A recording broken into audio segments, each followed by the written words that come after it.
Previously on the Digimon Tri Cup. Ah, jeez. What a shame. I'm gonna evolve into an Ignite-mon to draw a card. And... yeah. Well, if I'm gonna go down, I'm going down in style. I hard play for 13. Massamon. Hi, I'm Ben. Now for those of you who don't know, the Digimon TCG is currently my favorite game to play at the moment. I even have a little bit of competitive success with it as well. I activate Marcus Damon's effect. Full charge! But that isn't enough. I need to hone my skills and make myself into an even better player. But to do that, I'm gonna need a rival. But thanks to my good friend Kyle, aka RideMyAvatar, we've come up with a brand new series for you guys. We call it the Digimon Tri Cup. Every video, we'll be bringing in our own proxy decks, up to date with whatever the latest support is available, and duke it out. Each video will give either of us a point, except we're adding a little brand new rule here. If there's ever a 5-point deficit between the person ahead and the person behind, the next win the player achieves will receive 2 points instead of the 1. This will make it a little bit more interesting and a bit of a comeback factor for any player that falls behind. It's gonna be a fun little series where we try and see who will be victorious. The Digimon Tri Cup. Who do you think will win? Today, we are going to see if we can beat Ben. Let's close this final gap. So guys, the deck I'm going to be taking in is none other than the Emperor Greymon deck. Yes, I took Black War Greymon, the last one, to close up that gap, but you know what? We're going to close up the gap again with this one. So first off, yes, the new Emperor Greymon for BT12 is really strong. Being able to maybe pop 13s, 14s is very plausible, especially with the new hybrids. They all give some sort of boost. On deletion, you may play one Takuya from your hand or trash without paying its memory cost. We are playing like the Blitz Emperor Greymon just because he's Blitz for game status, especially if you use it with Takuya from BT7 that lets you warp into it, which isn't a bad play either. But with the new Takuya, it sets you to 3, which is huge. If this Digimon has 10,000 DP or more, it gains once per turn. When this Digimon checks your opponent's security, gain 2 memory. This extends your plays, which is very needed for this deck. Outside of that, we're using like the Aldermon, and we have the one that shuts off the options as well. But all in all, great new support. We did do a little breakdown on this last video, but we have finally got a finite list. This time it's just pure Emperor. Let's see if Emperor has what it takes to take Ben down. Ooh, Jesus. Looks like I'm on the losing streak this time now, ladies and gentlemen. But sometimes we need something a little bit more simple in order to refresh our luck. And I don't want to give up on EX04 just yet. There are some cool new cards I still want to try out as well. So we are going to be bringing back an old friend of ours. We are bringing back the Ragnaloardmon. Now, for those of you who are familiar with my list, you would know exactly how I like to play with my Ragnaloardmon decks, and in EX4 introduced a brand new card which I think is a perfect fit for the Ragnaloardmon strategy. We are looking at the brand new EX4 Gaiomon. He has a very simple effect here. He has the effect of, on evolution, we can delete one of our opponent's Digimon with a 13 play cost or more. Pretty solid removal if I do say so myself, but if we don't delete anything, we actually trash our opponent's security stack. Now, remember when I told you that people like to run the Baihumon, allowing themselves to trash our opponent's security in order to go for game a lot sooner with the Ragnaloardmon strategy. But the problem with that is that you can only evolve on top of black ultimates, and it also is only a black Digimon, making it more likely for you to brick when you try to go for your Ragnaloardmon play. Well, this Gaiomon here, ladies and gentlemen, can only trash 1 at most, but it is a red and black respectively, which means it will always count for both colors whenever we need it, and it will also evolve on any of our ultimates as well, getting all the benefits of the Legend Arms inheritables also. We are also running 2 copies of the original Ragnaloardmon now. I made a bit of an adjustment from my previous deck last time, and the reason why we're adding 2 of the original Ragnaloardmons is because just in case we get a little bit unlucky calling our Digimons for free, so sometimes Ragnaloardmon is a very good mid-game boss, just in case we need a mid-game boss monster with the Briwalujimon protection at all times. You know how much I love Ragnaloardmon deck? I know how much you guys love the Ragnaloardmon deck. Let's go see how it performs. I'm going first. Let's start off with a hatch into something a little more familiar. A Suctomon. I'm going to evolve Suctomon into a Zubamon. Draw a card. And then I'm going to pay 2 memory to evolve Zubamon into a Tialudamon. Draw a card and pass the turn to you. Draw for turn. We'll hatch Yokomon.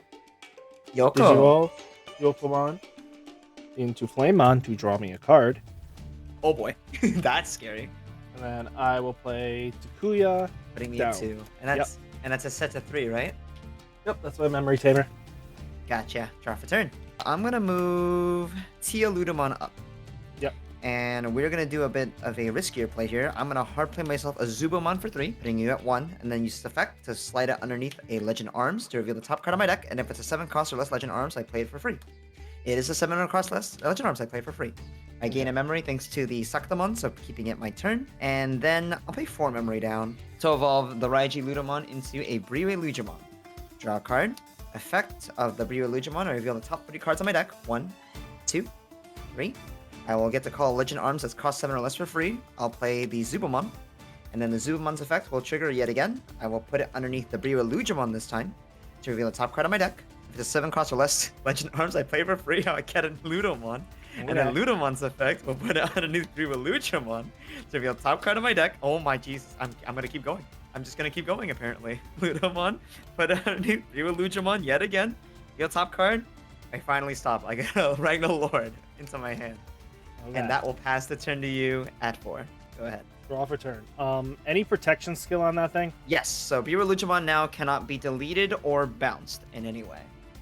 Promote Flamon up. Swing in. All right. I will block this time around with Briwelugimon. Watch me regret this as he evolves into a hybrid. How big is he? He's 12. Digi for 2. Draw me a card. Sounds good. For 1. Draw me a card. Aldemon, okay. So I am at way bigger numbers, by the way. Oh, how big is he now? 12 plus another 2,000 DP. Oh, wow. Okay, well, damn. That's nice. 14 into your Briludo. Briweludra will die. Yep.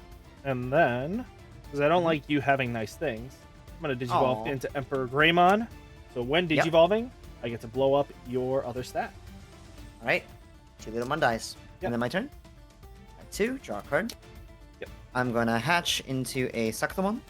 Suctamon will evolve into a Ludomon. Draw a card. Then Ludomon's going to evolve into a Theoludamon for 2. And then I'll pay 3 to evolve it into a Duramon for 3. And draw a card. We'll go hatch, Digi, draw. So I'm going to swing in with 2 security checks at 13. When this Digimon checks an opponent's securities check, once per turn, I'll gain 2 memory. Oh my goodness, that's crazy. Security check 1. You gain 2 memory. And then check 2. 2 Ludomons, unfortunately. Well, that helps out a lot. I'll play Flamon down, revealing top 4. 1, 2, 3, 4. Ooh, we got a Takuya. Oh, that's strong. Okay. And then we'll grab the Burning Greymon.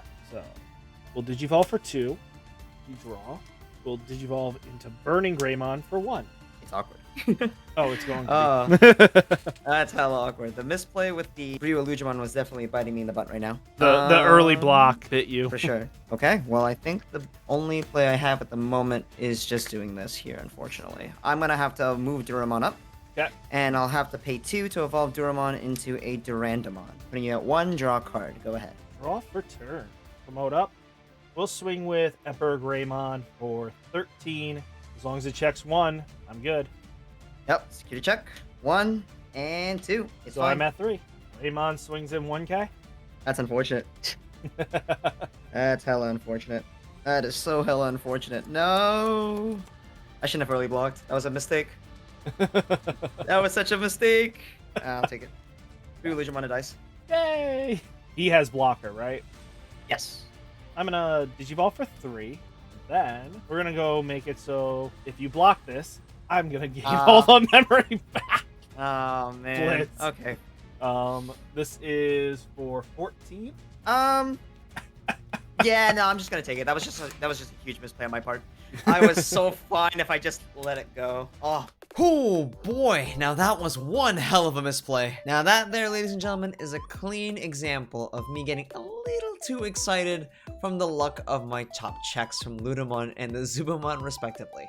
I definitely should have put the Ludamon underneath my other Digimon, and I definitely should not have blocked so early there. Never again will I ever underestimate the speed and power of Red Hybrid. Truly is a tier 1 contender for the BT12 meta, and that makes that 10 points for Kyle. It is officially tied up, ladies and gentlemen. He finally did it. I guess it's time for me to get a little bit more serious now. I'm really excited to show you guys the decks I have in mind. I'll see you guys in the next one. Bye-bye, everybody.